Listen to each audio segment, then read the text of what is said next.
ಸರ್ಕಾರದ ವಿರುದ್ಧ ಸಾರಿಗೆ ನೌಕರರು ಬೃಹತ್ ಸಮಾವೇಶ ಮಾಡಲಿಕ್ಕೆ ಇಂದು ಬೆಂಗಳೂರಿನ ಫ್ರೀಡಂ ಪಾರ್ಕಲ್ಲಿ ಸಜ್ಜಾಗಿರುವಂಥದ್ದು. ಸದ್ಯ ನಾನೀಗ ಬೆಂಗಳೂರಿನ ಈ ಒಂದು ಫ್ರೀಡಂ ಪಾರ್ಕಲ್ಲಿ ಇದ್ದೀನಿ. ನನ್ನೊಂದಿಗೆ ಜಂಟಿ ಕ್ರಿಯಾ ಸಮಿತಿಯ ನಿರ್ದೇಶಕರು ಮಂಜುನಾಥ್ ಅವರು ಇದ್ದಾರೆ. ಅವ್ರನ್ನ ನಾವು ಮಾತನಾಡಿಸ್ತೋಗೋಣ. ಸರ್, ನಿನ್ನೆ ರಾತ್ರಿ ಸರ್ಕಾರ ಒಂದು ತೀರ್ಮಾನ ತೆಗೆದುಕೊಳ್ಳುತ್ತೆ, ಅಧಿಕೃತ ಮಾಹಿತಿ ನಿಮಗೆ ಏನಾದ್ರು ಸಿಕ್ಕಿದೆಯಾ? ಸರ್ಕಾರದ ವಿರುದ್ಧ ಹೇಗೆ ನೀವು ಸಮರವನ್ನು ಸಾರ್ತಿದ್ದೀರಿ ಅಂತ? ನಮಗೆ ಜಂಟಿ ಕ್ರಿಯಾ ಸಮಿತಿಗೆ ಅಧಿಕೃತವಾದ ಯಾವ ಮಾಹಿತಿನೂ ಇಲ್ಲ. ನಮಗೆ ಬಂದಿರತಕ್ಕಂಥದ್ದು ಮಾಧ್ಯಮಗಳ ಮೂಲಕ ವಿಚಾರ ಬಂದಿದೆ ಮತ್ತು ಆ ಸರ್ಕಾರದ ಆದೇಶ ಕೂಡ ವಾಟ್ಸಪ್ಪಲ್ಲಿ ಬಂದಿರತಕ್ಕಂಥದ್ದು. ಇಲ್ಲಿಯವರೆಗೆ ಸರ್ಕಾರ ಆಗಲಿ ಆಡಳಿತ ವರ್ಗವಾಗಲಿ ಅಧಿಕೃತವಾಗಿ ನಮ್ಗೆ ಯಾವಾಗೂ ಕೂಡ ಮಾಹಿತಿ ನೀಡಿಲ್ಲ. ಒಂದು ಅದರಲ್ಲಿ ಬಂದಿರತಕ್ಕಂಥ ಮೇಲ್ನೋಟಕ್ಕೆ ಬಂದಿರತಕ್ಕಂಥದ್ದು 26 ತಿಂಗಳ ಕಾಲ, ಅಂದರೆ 1/1/21ರಿಂದ 28/2/2023ವರೆಗೆ 26 ತಿಂಗಳ ಕಾಲ ಅರಿಯರ್ಸನ್ನು ಕೊಡ್ತೀವಿ ಅಂತ ಹೇಳಿದ್ದಾರೆ. ನಾವು ಮುಂಚೆ ಮಾನ್ಯ ಮುಖ್ಯಮಂತ್ರಿಗಳವ್ರ ಜೊತೆ ಚರ್ಚೆ ಮಾಡಿದಾಗ 14 ತಿಂಗಳು ಮಾತ್ರ ಕೊಡಲಿಕ್ಕೆ ಸಾಧ್ಯ, ಅದ್ರ ಮೇಲೆ ಕೊಡೋದಿಲ್ಲ, 750 ಕೋಟಿ ಕೊಡ್ತೀನಿ ಅಂತ ಹೇಳಿದರು. ಈಗ 1271 ಕೋಟಿ ಕೊಟ್ಟಿದ್ದೀವಿ ಅಂತ ಹೇಳ್ತಾರೆ. ಇದು ಒಂದು ಬೆಳವಣಿಗೆ, ಆಶಾದಾಯಕವಾದಂಥ ಬೆಳವಣಿಗೆ. ಇದರ ಜೊತೆಗೆ ಅವರಿಗೆ ಅಗ್ರಿಮೆಂಟ್ ವಿಚಾರವನ್ನು ಪ್ರಸ್ತಾಪ ಮಾಡಿದ್ದಾರೆ. 1/4/2025ರಿಂದ ನಾವು ವೇತನ ಪರಿಷ್ಕರಣೆಯನ್ನು ಮಾಡಲಿಕ್ಕೆ ತಯಾರಿದ್ದೀವಿ ಅಂತ. ನಾವು ಅದನ್ನು ಸುತರಾಮ್ ಒಪ್ಪೋದಿಲ್ಲ.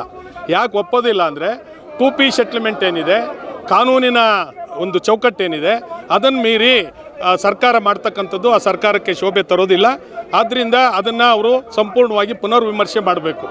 ಪುನರ್ವಿಮರ್ಶೆ ಮಾಡಿ 1/1/24ರಿಂದಲೇ ವೇತನ ಪರಿಷ್ಕರಣೆ ಆಗಬೇಕು ಅಂತಕ್ಕಂಥ ಒತ್ತಾಯವನ್ನು 1,15,000 ಜನ ನೌಕರರ ಪರವಾಗಿ ಜಂಟಿ ಕ್ರಿಯಾ ಸಮಿತಿ ಸರ್ಕಾರಕ್ಕೆ, ಮಾನ್ಯ ಮುಖ್ಯಮಂತ್ರಿಗಳಿಗೆ, ಮಾನ್ಯ ಸಾರಿಗೆ ಸಚಿವರಿಗೆ ನಾವು ತಿಳಿಸ್ಲಿಕ್ಕೆ ಬಯಸ್ತೀವಿ. ಈಗಲೂ ಕೂಡ ಆ ಆದೇಶವನ್ನು ಪುನರ್ವಿಮರ್ಶೆ ಮಾಡಿ 1/4/24ರಿಂದ ವೇತನ ಪರಿಷ್ಕರಣೆ ಅನ್ನೋದನ್ನು ಮಾಡಿಸ್ಬೇಕು ಅಂತೇಳಿ ಒತ್ತಾಯ ಮಾಡ್ತಾ ಇದ್ದೀವಿ. ಧನ್ಯವಾದಗಳು ಸರ್, ಥ್ಯಾಂಕ್ ಯು. ಇದಿಷ್ಟು ಜಂಟಿ ಕ್ರಿಯಾ ಸಮಿತಿಯ ಹಿರಿಯ ನಿರ್ದೇಶಕರಂತ ಮಂಜುನಾಥ್ ಅವರ ಮಾತುಗಳಾಗಿತ್ತು. ಕ್ಯಾಮ್ರಾ ಪರ್ಸನ್ ಅಭಿಲಾಷ್ ಜೊತೆ Abhijit Ganesh, Karnataka TV, Bengaluru. Karnataka TV leader awards 2025 best MLA nomination Kalyana Karnataka. Sharanagouda Kandakur, Gurumitkal ಕ್ಷೇತ್ರ, ಅಜಯ್ ಸಿಂಗ್, ಜೇವರ್ಗಿ ಕ್ಷೇತ್ರ, ಶೈಲೇಂದ್ರ ಬೆಲ್ದಾಳೆ, ಬೀದರ್ ದಕ್ಷಿಣ ಕ್ಷೇತ್ರ, ಶರಣು ಸಲಗರ್, ಬಸವ ಕಲ್ಯಾಣ ಕ್ಷೇತ್ರ, ಬಸವರಾಜ್ ಮತ್ತಮೋಡ್, ಕಲಬುರಗಿ ಗ್ರಾಮೀಣ ಕ್ಷೇತ್ರ, ಅಲ್ಲಮಪ್ರಭು ಪಾಟೀಲ್, ಕಲಬುರಗಿ ದಕ್ಷಿಣ ಕ್ಷೇತ್ರ, ಮಾನಪ್ಪ ಡಿ ವಜ್ಜಲ್, ಲಿಂಗಸುಗೂರು ಕ್ಷೇತ್ರ, ಅವಿನಾಶ್ ಜಾಧವ್, ಚಿಂಚೋಳಿ ಕ್ಷೇತ್ರ, ಹಂಪನಗೌಡ ಬದರ್ಲಿ, ಸಂದನೂರು ಕ್ಷೇತ್ರ, ರಾಘವೇಂದ್ರ ಹಿಟ್ನಾಳ್, ಕೊಪ್ಪಳ ಕ್ಷೇತ್ರ, ಗಣೇಶ್ ಕಂಪ್ಲಿ ಕ್ಷೇತ್ರ, ಕೃಷ್ಣ ನಾಯಕ್, ಹಡಗಲಿ ಕ್ಷೇತ್ರ.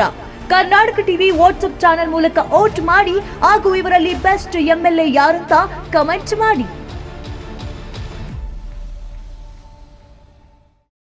ನೀವು ಸಣ್ಣ ಆಗ್ಬೇಕಲ್ವಾ? ಅದು ಒಂದು ಉತ್ತಮ ಆಹಾರದಿಂದ ಸಣ್ಣ ಆಗ್ಬೇಕಲ್ವಾ? ಪ್ರತಿದಿನ ನಮ್ಮ ಜೀನಿ ಸ್ಲಿಮ್ ನ ಯೂಸ್ ಮಾಡಿ ಯಾವುದೇ ಸೈಡ್ ಎಫೆಕ್ಟ್ ಇಲ್ದಂಗೆ ನೀವು ಸಣ್ಣ ಆಗ್ತೀರಾ.